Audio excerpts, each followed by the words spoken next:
नमस्कार साथियों। आज झारखंड में आधुनिक काल में झारखंड के इतिहास की चर्चा करेंगे। मैं कृष्णा, आप देख रहे हैं अपना YouTube channel Krishna sir GS knowledge में। इससे पहले साथियों, हम लोग प्राचीन काल में झारखंड, मध्यकालीन झारखंड की चर्चा कर चुके हैं। तो अंग्रेजों का झारखंड में प्रवेश की सारी तथ्यों को हम लोग चर्चा करेंगे।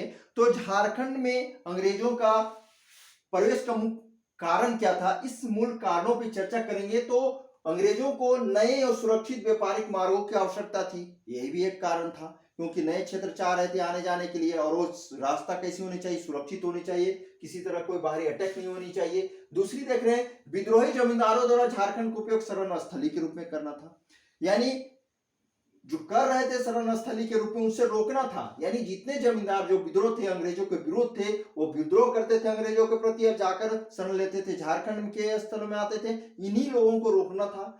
तीसरी देख रहे हैं, मराठा आक्रमणों से ईस्ट इंडिया कंपनी के जितने भी सीमावर्ती क्षेत्र थे उनको सुरक्षित करना था। तो ये सभी कारण थे साथियों कि झारखंड में अंग्रेजों का प्रवेश हुआ। अंग्रेजों का प्रवेश सर्वप्रथम कहां, सिमुम क्षेत्र में होता है, इस पर चर्चा करेंगे। तो झारखंड में अंग्रेजों का प्रवेश 1767 से 1837 ईस्वी में हुआ, और 7 दशक यानी 70 साल लग गए अंग्रेजों को झारखंड में अपना वर्चस्व स्थापित करने में। तो देखेंगे साथियों कि झारखंड में प्रवेश करने से पहले तो हम लोग देख रहे हैं कि 1760 ईस्वी में यानी 1760 एडी में ईस्ट इंडिया कंपनी ने मिदिनापुर पर अपना अधिकार कर लिया था। यही नहीं, बंगाल के नवाब उस समय मीर कासिम थे।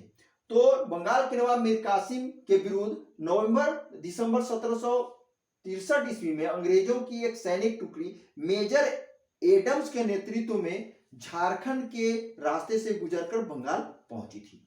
यही नहीं, इन सभी कारणों से देखेंगे कि झारखंड के क्षेत्र में कहीं ना कहीं उनका अधिकार हो, इसकी जांच के लिए, रास्ते खोज के लिए नए जिम्मेदारी भी दी गई।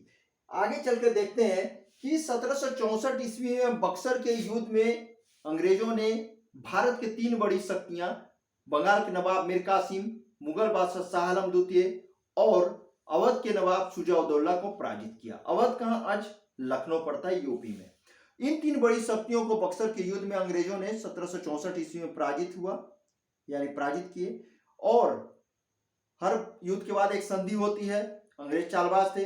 तो 12 अगस्त 1765 ईस्वी को अंग्रेजों और मुगल बादशाह शाह आलम द्वितीय के बीच इलाहाबाद की संधि होती है। इस संधि के परिणाम स्वरूप मुगल बादशाह शाह आलम द्वितीय ने अंग्रेजों को बंगाल, बिहार, उड़ीसा की दीवानी सौंप दी, यानी राजस्व प्रशासन की जिम्मेदारी सौंप दी। बिहार पर अंग्रेजों का अधिकार हो जाने के कारण वो सोचने लगे बिहार पर अधिकार है, यानी झारखंड के क्षेत्रों पे अधिकार होगा। झारखंड उसी समय बिहार के अंतर्गत आता था, यानी बिहार में ही था, लेकिन ऐसा संभव नहीं था।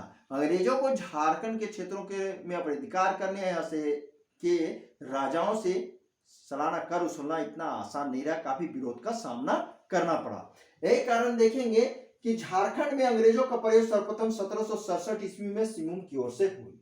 तो उस समय सिमुम में देखेंगे 3 प्रमुख राज्य थे जो शासन कर रहे थे, एक तरह से कहा जाए तो ढाल राजाओं का ढालबुमगढ़ देख रहे हैं, सिंह राजाओं का पोरहाट वंश जो पश्चिमी सिमुम में पोरहाट पड़ रहा है, वो राजधानी थी। हो लोगों का कोल्हान क्षेत्र, यानी कोल्हान क्षेत्र में हो जनजातियों का वर्चस्व स्थापित था, शासन था। तो ढालभूम का हम लोग जो देख रहे हैं गढ़, यानी ढाल राजाओं का ढालभूमगढ़ और ढालभूम का विद्रोह जो देखेंगे, एक साथ हम लोग यहाँ चर्चा कर रहे हैं। तो ढाल राजाओं का ढालभूमगढ़ की बात करें तो अंग्रेज जल्द से जल्द कहीं न सिमुम के इन क्षेत्रों पर अधिकार करना चाह रहे थे, और इसी क्रम में जनवरी 1767 ईस्वी में फर्गुसन को सिमुम के क्षेत्र पर आक्रमण करने, उस पर अधिकार करने की जिम्मेदारी सौंपी गई। फर्गुसन ने इसकी बलिभांति काम भी किया, और उन्होंने क्या किया, सबसे पहले झाड़ग्राम के राजा को युद्ध में पराजित किया। उसके बाद इस राजा को पराजित करने के जानकारी मिली अन्य राजाओं, जमींदारों को, तो डर से देखिए रामगढ़, लालगढ़, जामवानी व सिलदा के राजाओं तथा चतमा, बड़ा भूम, रायपुर, फुलकुसुमा के राजा और जमींदार ने अंग्रेजों के भय से उनकी अधीनता स्वीकार कर ली, सालाना कर भी देना स्वीकार कर लिया। अब यहां से फर्गुसन क्या किया, ढाल राजा की ओर आगे बढ़ा। तो ढाल राजा से जामोनी में युद्ध हुआ अंग्रेजों का, और इस युद्ध में ढाल राजा पराजित हो गए। लेकिन पराजित होने से पहले क्या हुआ कि जैसे ढाल राजा के क्षेत्र की ओर बढ़ा, है ना, तो क्या हुआ कि फर्ग्यूसन ने एक संवाददाता को भेजा कि जाओ अंग्रेज की ओर से थे कि ढाल राजा को बोलो तुम्हारी अधीनता स्वीकार कर ले। ढाल राजा ने कहा, तो उनके सैनिक ने कहवा दिया कि कोई भी बाहरी व्यक्तियों को ढालपुर के इस क्षेत्रों पर प्रवेश करने नहीं दिया जाएगा। यही नहीं, किसी को भी बाहरी आदमियों को यहाँ पर आने का अधिकार नहीं है। और वह युद्ध की तैयारी करने लगे। फर्ग्यूसन क्या किया, ढालपुर के क्षेत्र यानी घाटशिला के क्षेत्र की ओर बढ़ना प्रारंभ किया। ढाल राजा इसको रोकने में असमर्थ थे। उनकी बढ़ती हुई स्थिति को देखते हुए ढाल राजा ने क्या किया, अपनी सारी संपत्ति यानी समस्त संपत्ति सहित महल में आग लगा दिया और इस जलते हुए महल पर 22 मार्च 1767 ईस्वी में फर्ग्यूसन ने अधिकार कर लिया। अप्रैल में राजा ढाल को पकड़ लिया गया और इनके भतीजे जगन्नाथ ढाल को ढालपुर का राजा बना दिया। अब ये राजा बना तो इस नए राजा ने अंग्रेजों को 5500 रुपये सालाना कर देना स्वीकार किया। कुछ बुक में 4000 भी दिया हुआ है, लेकिन आप देखेंगे डॉक्टर बी वीरोत्तम की पुस्तक जो है झारखंड इतिहास और संस्कृति में उन्होंने बताया है कि ढाल भूम का जो नए राजा जगन्नाथ ढाल बने थे तो उन्होंने 5500 रुपये सालाना कर देना स्वीकार किया था। यही नहीं, अंग्रेजों की से भी इनका संबंध बहुत अच्छा रहा नहीं। 1768 ईस्वी में ढालपुरगढ़ में अंग्रेजों के बीच जगन्नाथ ढाल ने विद्रोह कर दिया।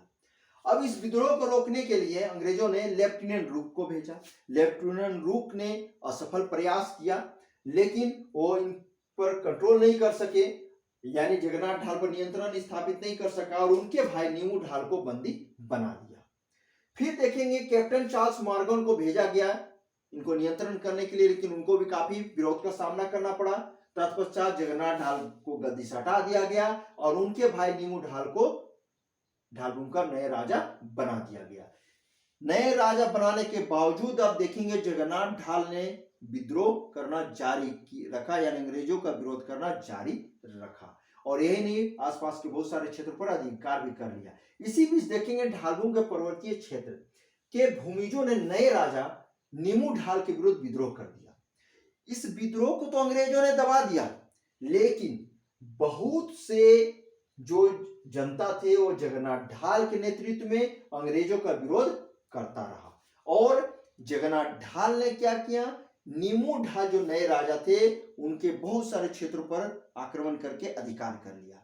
जब देखा गया तो इन लोगों ने निष्कर्ष निकाला कि ढालपुर क्षेत्र के 1/4 क्षेत्र पे ही नीमू ढाल का अधिकार था, बाकी सारे क्षेत्रों पर जगन्नाथ ढाल का ही अधिकार बना था। अजीज होकर, परेशान होकर अंग्रेजों ने अर्थात कंपनी सरकार ने 1777 ईस्वी में जगन्नाथ ढाल को ढालपुर का या घाटशिला का राजा घोषित कर दिया। कहीं ना कहीं यहाँ पर युद्ध एक तरह से बंद हो गया और जगन्नाथ ढाल अंग्रेजों को 3 सालों तक 2000, 3000, 4000 रुपये सालाना कर देता रहा। इस बात की भी चर्चा डॉक्टर बी वीरोत्तम ने अपने पुस्तक झारखंड इतिहास एवं संस्कृति में किया है। यही नहीं, अंग्रेजों द्वारा सालाना कर बढ़ाया ही जाता रहा है। यही कारण है कि 1800 ईस्वी में ढालपुर का सालाना कर अस्थायी तौर पर या अस्थायी रूप से 4267 रुपया तय कर दिया गया। कितना? 4267 रुपीज। इतना ईयरली टैक्स देना था। किनको देना था? अंग्रेजों को। इससे स्पष्ट होता है कि सिंहभूम में कंपनी का प्रवेश प्रथम चरण में देखेंगे ढाल राजाओं के ढालपुरगढ़ में बहुत प्रयासों के या अर्थात घोर प्रयास के कारण ही पूरा किया जा सका। तो साथियों, ये वीडियो आप तक पहुंचाने का एक मेरा प्रयास रहा है, मेरी मेहनत आपकी सफलता। यहाँ सारे अच्छे सारे कंटेंट हैं। यहाँ से इस ढालपुर के क्षेत्र के लिए जितने भी क्वेश्चन अगर उठते हैं तो ये क्वेश्चन भी आपको यहाँ से छूटेगा नहीं। आप सेट उठाइए और बनाकर देखिए, यहाँ से एक क्वेश्चन आपको नहीं छूटेगा। तो ये वीडियो बार बार देखिए साथियों, कमेंट करिएगा, शेयर अवश्य कीजिएगा। शेयर कीजिएगा तो ऐसी आवश्यक और जरूरी चीज की सामग्री से उपलब्ध यह वीडियो दूसरों को भी पहुंचेगी। सब्सक्राइब अवश्य कीजिएगा। सब्सक्राइब करने में कोई रुपया पैसा लगता नहीं है। सब्सक्राइब कीजिएगा तो ऐसे कंटेंट आपको बार बार उपलब्ध होती रहेगी। तब तक के लिए नमस्कार।